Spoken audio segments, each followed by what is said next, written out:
to our channel. This is Mama Kitchen.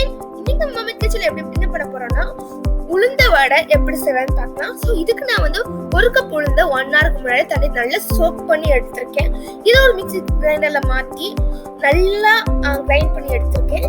இதுல நம்ம வந்து இப்போ ஒரு கை நிறைய நான் வந்து பெரிய வெங்காயம் வெட்டி வச்சிருக்கேன். அதை ஆட் பண்ணிக்கலாம். ஆட் பண்ணிட்டு நல்லா மிக்ஸ் பண்ணி விட்டுருங்க. இப்போ நம்ம வந்து இதுல 1 டீஸ்பூன் பெப்பர் அதாவது முழு மிளகு ஆட் பண்ணணும். அப்புறமா 1 டீஸ்பூன் ஜீரகம். சப்போஸ் உங்களுக்கு முழு மிளகு இல்லைன்னா நீங்க வந்து நார்மலா பெப்பர் பவுடர் கூட ஆட் பண்ணிக்கலாம். அதுக்கப்புறம் தேவையான அளவு உப்பு ஆட் பண்ணிக்கலாம். உப்பு ஆட் பண்ணதுக்கு அப்புறமா நான் இதுல வந்து 2 கொத்து கருவேப்பிலை ஆட் பண்ணிக்கிறேன். சின்ன சின்னதா வெட்டி கருவேப்பிலை ஆட் பண்ணா இந்த ரெசிபி நல்லா டேஸ்டா இருக்கும். சோ அதை ஆட் பண்ணிக்கோங்க.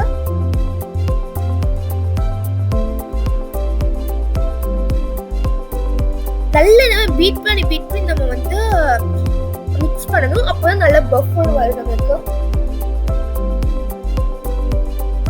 பாருங்க இந்த மாதிரி நல்லா பீட் பண்ணி மிக்ஸ் பண்ணி வச்சுக்கோங்க. அப்பதான் வடை நல்லா சூப்பரா இருக்கும்.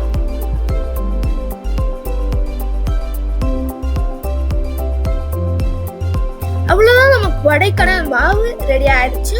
இது லாஸ்டா நான் வந்து 1 டேபிள்ஸ்பூன்ல இருந்து 2 டேபிள்ஸ்பூன் வரைக்கும் அரிசி மாவு சேர்த்துக்கிறேன்.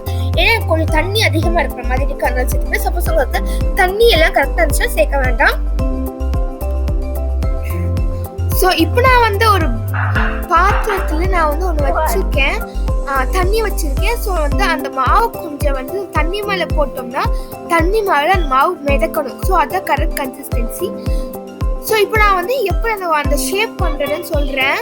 ஸோ இப்போ நம்ம வந்து கொஞ்சம் கையில் தண்ணியை நினச்சிட்டு அப்புறமா நம்ம வந்து உருண்டை பிடிச்சி கரெக்டாக அந்த நடுவில் ஹோல் போட்டோம்னா நமக்கு கரெக்டாக கையில் எங்கேயும் ஒட்டாமல் இந்த மாதிரி ஷேப் வரும். ஸோ இந்த ஸ்டெப்பு ஃபாலோ பண்ணி நீங்கள் பண்ணிட்டீங்கன்னா ஈஸியாக நம்ம பண்ணிடலாம்.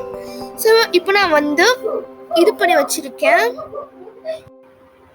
இப்போ நான் ஒரு கடாயை ஹீட் பண்ணியிருக்கேன். அதில் வந்து நான் வந்து ஆயில் ஆட் பண்ணிக்கிறேன். ஸோ இந்த ஆயில் ஆட் பண்ணிட்டு நல்லா ஆயில் வந்து நல்லா ஹீட் ஆகட்டும். ஹீட் ஆனதுக்கப்புறமா நம்ம வந்து ஆல்ரெடி சொல்லியிருந்தோங்க எப்படி அந்த வடையை ஷேப் பண்ணுறதுன்னு.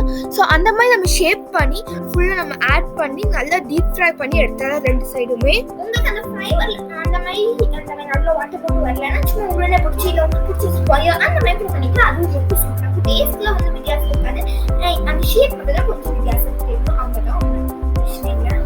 சப்போஸ் ஃபர்ஸ்ட் டைம் உங்களுக்கு கொஞ்சம் நல்லா வரல அப்படின்னா செகண்ட் டைம் கரெக்டா வந்துடும். ப்ராக்டிஸ் பண்ணீங்கன்னா கரெக்டா வந்துடும். ஃபர்ஸ்ட் ஒரே ஒரு வடை போட்டு பாருங்க, அது கரெக்டா வந்துச்சுன்னா மிச்சம்லாம் போட்டு பாருங்க. மொத்தமா பண்ணி வச்சுட்டு போட்டீங்கன்னா சிலது வந்து அப்படியே அது வந்து பிரிய வாய்ப்பு இருக்கு. ஒன்று போட்டு பார்த்துட்டு எண்ணெய் கரெக்டாக சூடு அந்த மாதிரி பார்த்துட்டு நீங்கள் மிச்சம்லாம் போட்டு. ஸோ இப்போ ரெடி ஆயிடுச்சு. இப்போ நம்ம இதை எடுத்து வெளியே எடுத்து வச்சிடலாம். ஸோ இது ரொம்ப டெலிஷியஸாக இருக்கும், ரொம்ப கிறிஸ்பியாக இருக்கும். இது ஒரு கார சட்னி இல்லை தேங்காய் சட்னி கூட வச்சு சாப்பிடலாம். ரொம்ப டெலிஷியஸ் அண்ட் டேஸ்டியா இருக்கும். அதே மாதிரி நான் இன்னொரு பேட்ச் போடுறேன்.